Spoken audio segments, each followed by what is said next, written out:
السلام عليكم أصحابتا soo dhawaada walaalkiina Khalid Ismaaciil halkaad naga daawaneysaan waa finaalkeena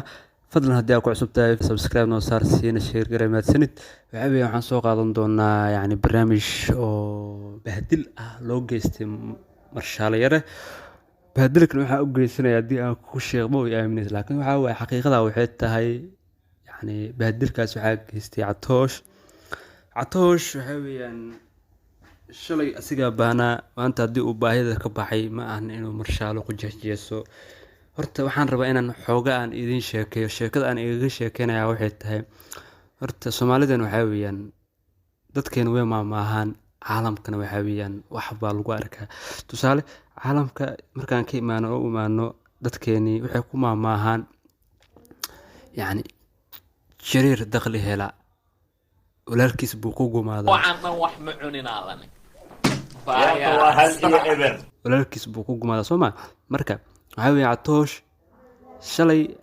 asiga sidaan si ka daran u falxumaa maanta hadduu sidaan u qurux badnaaday dakhli soo galay waxa weeyaan dadaalkiisa wuxuu ku helay dadaalkiisa iyo aftahanimadiisa oo ku helay Soomaa shalay wadadan asiga soo maray oo ka sii xun maantana waxa weeyaan oo ka baxo marshaalna oo ka bixi kara waa nin raga afaan nin ragana waxa weeyaan wuu soo jabaa wuuna jabaa waana loo jabaa afaan Catoosh hadduu uu leeyahay waxa weeyaan shalay waan soo jabay maanta halay soo jabo waxa weeyaan horta adduunku adag kaliga kuma noolid markaan u imaano dadkeen aan ka dhex baxano caalamka oo kale Afrikaan haddii aan nahay aadan u bahdilanahay gabadha Afrikaanta markay dhaqaale hesho ama jaanis waxay guursataa ajaanib waxay u guursataa waxay tahay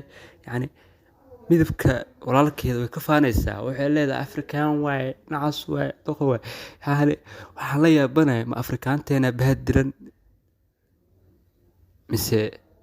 anaka caqli badan ninka Afrikaanka Pogba oo kale fiiray waa nin Afrikaan maanta hadduu naag Afrikaan u qabi lahaa bal muuqaalka la soo daaw sida ma u bahdili lahayd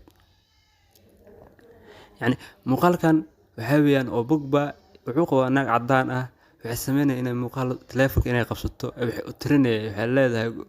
oo ku tirinahay orod adii cunuga yaa ka orod badan marka tusaalaad fir Pogba oo naag Afrikaan qabo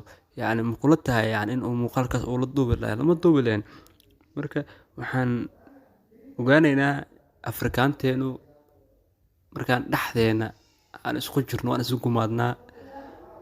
waxa weeyaan kii baahan baahida ka baxay wuxuu gumaadaa kan baahan kii baahan baahida ka baxna waxa weeyaan caalamka kale buu cadaanku oo isla meel dhiga waxaa jira nin Germany jooga oo Afrikaan ah oo adiga qaxooti wadanka ku imaaday Germany waxa ka jirta hay'ad ka soo horjeeda qaxootida waxay leedahay wadanka hanooga baxaan madowga waxa ku jira teamkaas ama ololadaas nin Afrikaan ah waa ninka ugu afka dheer waaye wuxuu leeyahay Afrikaantu wadankeena ka baxaan saas dadkeenu waa dad bahdilan muslim ahaadaan mise Christian ahaadaan mise kuwa qorax caabuda Afrikaantu caalamku way ku bahdilan yihiin Catoosh la yaab ma laha Catoosh nin shalabaana wax helay walaalkiisa gumaadaya waaye waxaan ku leenahay barnaamijkeena intaas aan ku soo koobaynaa waa inoo muuqaalka dambe insha Allah